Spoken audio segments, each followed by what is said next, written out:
যোগ বলে রোগ আরোগ্য। প্রথম সংস্করণের ভূমিকা। শ্রীমৎ স্বামী শিবানন্দ সরস্বতী। মানব আবির্ভাবের আদিম যুগ হইতেই রোগাক্রমণ প্রতিরোধের ভাবনা মানব মনে উদিত হইয়াছে। এই ভাবনাই ঔষধ আবিষ্কারে পরিণতি লাভ করিয়াছে। বিবিধ ঔষধ মানুষ আবিষ্কার করিয়াছে উদ্ভিজ্জ, ধাতুজ ও প্রাণীজ। ঔষধ আবিষ্কার করিয়াও উহার ফলাফল সম্বন্ধে মানুষ নিঃসন্দেহ হইতে পারে নাই। দেহতত্ত্ব জ্ঞান, দেহযন্ত্রের সমুদয় কার্যকারিতার জ্ঞান মানুষের মাঝে সীমাবদ্ধ। কতকটা অনুমানের উপর নির্ভর করিয়াই চিকিৎসককে ঔষধ প্রয়োগ করিতে হয়। এই জন্যই আমাদের দেশে একটা বিদ্রূপাত্মক প্রবাদ আছে, শতমারি ভবেৎ বৈদ্যঃ সহস্রমারি চিকিৎসক।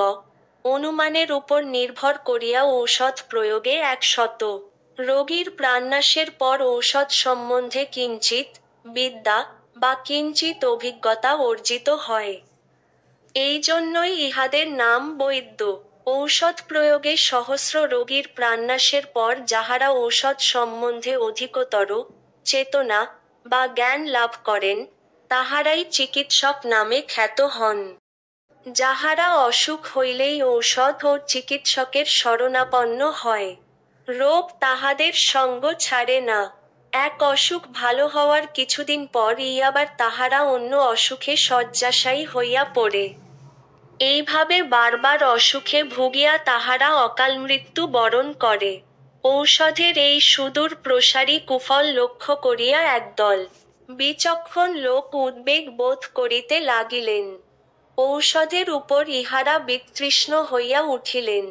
পশু পক্ষী প্রভৃতির রোগারোগ্য প্রণালী ইহারা লক্ষ্য করিতে লাগিলেন। গৃহপালিত কুকুরটি মাঝে মাঝে একদিন উপবাস দেয়। তাহার অতিপ্রিয় খাদ্যও সে স্পর্শ করে না। রৌদ্রের মাঝে গিয়া কুকুরটি নিঃশব্দে পড়িয়া থাকে। একবেলা বা একদিন এইরূপ রৌদ্রস্নান করিয়া ও উপবাস দিয়া কুকুরটি সতেজ হইয়া উঠে। আবার সে পূর্ববৎ আহার গ্রহণ করে এবং ছুটাছুটি করিয়া স্ফূর্তিতে দিন কাটায়। ঘরের বিড়ালটিও মাঝে মাঝে এইরূপ একাধ দিন কিছুতেই খাদ্য স্পর্শ করে না।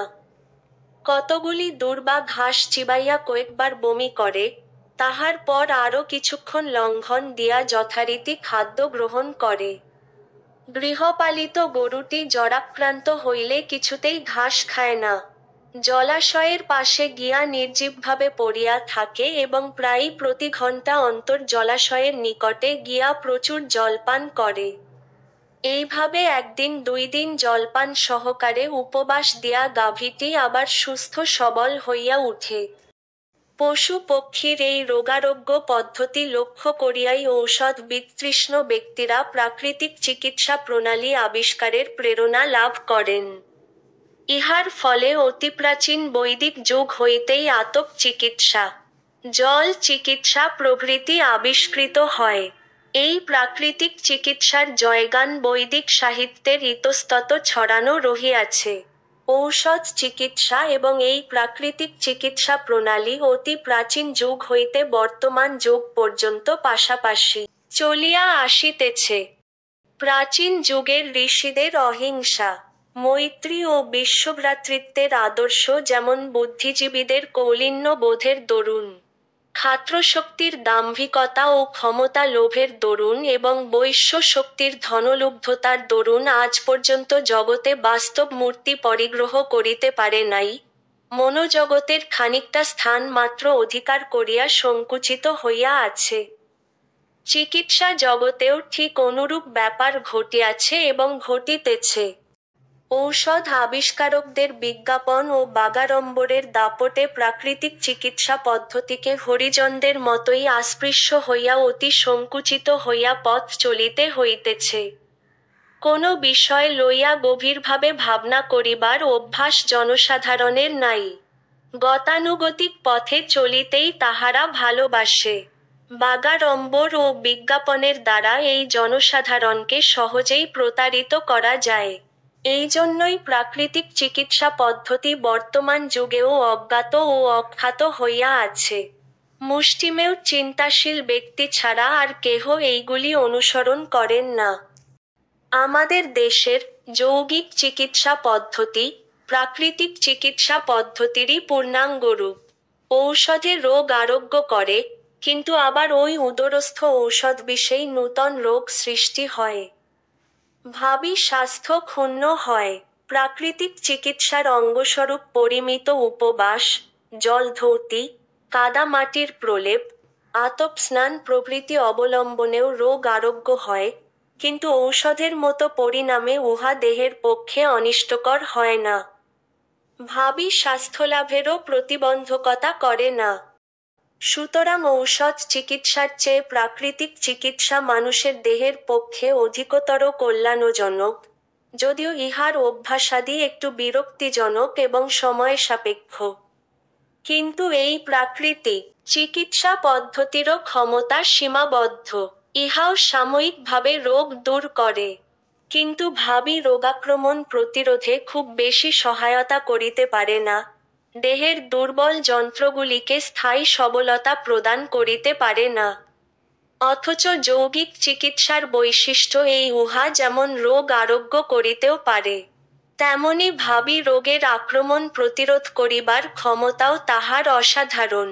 যৌগিক আসন, মুদ্রা ও প্রাণায়াম অভ্যাসে স্নায়ু, পেশি, ধমনী, গ্রন্থি, হৃৎপিণ্ড, ফুসফুস প্রভৃতি দেহ পরিচালক যন্ত্রগুলি এমন সবলতর হয়, এমন প্রাণবান হইয়া উঠে যে কোনো রোগবিষ বা কোনো রোগবীজাণুই দেহে প্রবেশ করিয়া বৃদ্ধি পাওয়ার সুযোগ পায় না। এই জন্যই যৌগিক চিকিৎসা সমগ্র চিকিৎসা প্রণালীর শীর্ষস্থানে অধিষ্ঠিত হওয়ার যজ্ঞ বলিয়া আমরা মনে করি। যোগীরা দেহতত্ত্ব সম্বন্ধে সুগভীর ও নির্ভুল জ্ঞান অর্জন করিতে পারিয়াছিলেন বলিয়াই এই সর্বজনহিতকর যোগবিদ্যা আবিষ্কার তাহাদের পক্ষে সম্ভবপর হইয়াছিল।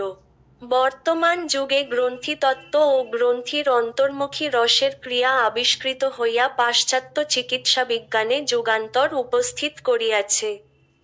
অর্ধশতাব্দী পূর্বেও পাশ্চাত্য চিকিৎসা বিজ্ঞান এই গ্রন্থিতত্ত্ব সম্বন্ধে অল্পজ্ঞ ছিল, অথচ যোগীরা বহু সহস্র বৎসর পূর্বেই এই গ্রন্থিক্রিয়া সম্বন্ধে জ্ঞান লাভ করিয়া এই গ্রন্থিগুলিকে সবল সুস্থ রাখিবার উপযোগী সহজ যৌগিক ক্রিয়া আবিষ্কার করিয়া গিয়াছেন। আমাদের পূর্বপুরুষ ঋষিদের আবিষ্কৃত এই যোগবিজ্ঞান সমগ্র বিশ্বের বিস্ময়ের বস্তু, সমগ্র বিশ্বের পক্ষেই অমূল্য সম্পদ স্বরূপ। রোগ আরোগ্য করার চেয়ে রোগ সৃষ্টি হইতে না দেওয়ার ব্যবস্থা করাই চিকিৎসাশাস্ত্রের লক্ষ্য হওয়া উচিত। মানুষকে এই লক্ষ্যে পৌঁছাইয়া দেওয়ার ক্ষমতা একমাত্র যৌগিক ক্রিয়ারই আছে। 5 বৎসরের শিশু হইতে 90 বৎসরের বৃদ্ধ পর্যন্ত সকল বয়সের সকল নর-নারীর উপযোগী সহজ সহজ যৌগিক ক্রিয়া আছে।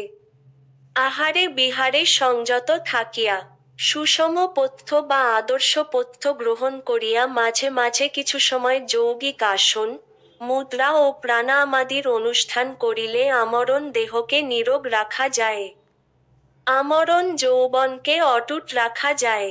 এইরূপ মহোপকারী যোগপদ্ধতি স্বাধীন ভারতের ঘরে ঘরে, স্বাস্থ্যহীন ভারতবাসীর গৃহে গৃহে প্রচারিত হোক, এই উদ্দেশ্যেই আমরা পুস্তকখানি প্রকাশ করিলাম। এই পুস্তক প্রণয়নের মূলে আমাদের ব্যক্তিগত অভিজ্ঞতাও যথেষ্ট আছে। বহু রুগ্ন ছেলে মেয়ের উপর আমরা যোগবিদ্যার ফলাফল পরীক্ষার সুযোগ পাইয়াছি। স্বাস্থ্য রক্ষায় যোগবিদ্যার ফলাফল সম্বন্ধে আমাদের ব্যক্তিগত অভিজ্ঞতাও দেশের সেবায় লাগুক। স্বাস্থ্যহীন ভারতের গৃহে গৃহে স্বাস্থ্যবান ও স্বাস্থ্যবতী ছেলে মেয়ের আবির্ভাব হোক।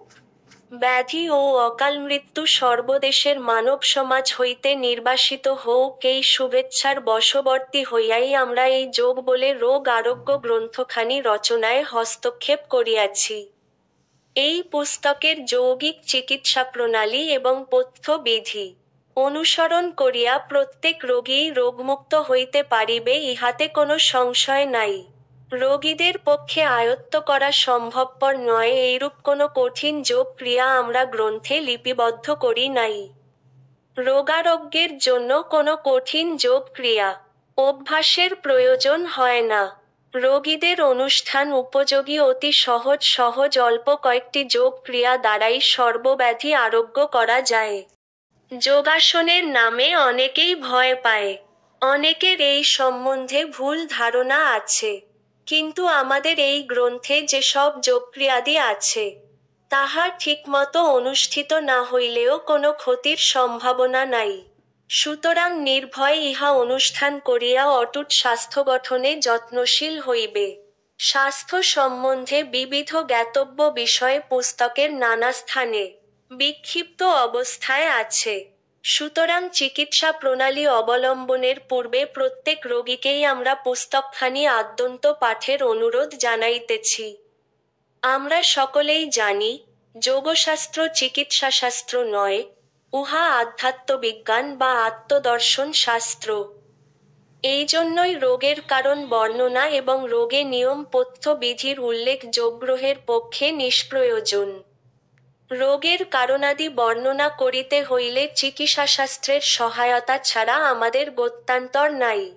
আয়ুর্বেদশাস্ত্র যোগশাস্ত্রেরই সহোদর কনিষ্ঠ ভ্রাতা, উভয়ই বেদমাতার সন্তান। এই জন্য রোগের কারণাদি বিশ্লেষণে আমরা আয়ুর্বেদিকেই বিশেষভাবে অনুসরণ করিয়াছি। আয়ুর্বেদ বিবরণ যেখানে অতি সংক্ষিপ্ত বা অস্পষ্ট সেখানে আমরা আধুনিক যুগে প্রচলিত অন্যান্য চিকিৎসাশাস্ত্রের সহায়তা লইয়াছি। সুতরাং শুধু যোগশাস্ত্র প্রণেতাদের কাছে নয়, বর্তমান যুগে প্রচলিত আয়ুর্বেদ, এলোপ্যাথিক, প্রাকৃতিক চিকিৎসা পদ্ধতি প্রভৃতি সর্ববিধ চিকিৎসাশাস্ত্রের কাছেই আমরা এই পুস্তকের জন্য আংশিকভাবে ঋণী। এই সব চিকিৎসাশাস্ত্র প্রণেতা আচার্যদের কাছেও কৃতজ্ঞ চিত্তে ঋণ স্বীকার করিতেছি।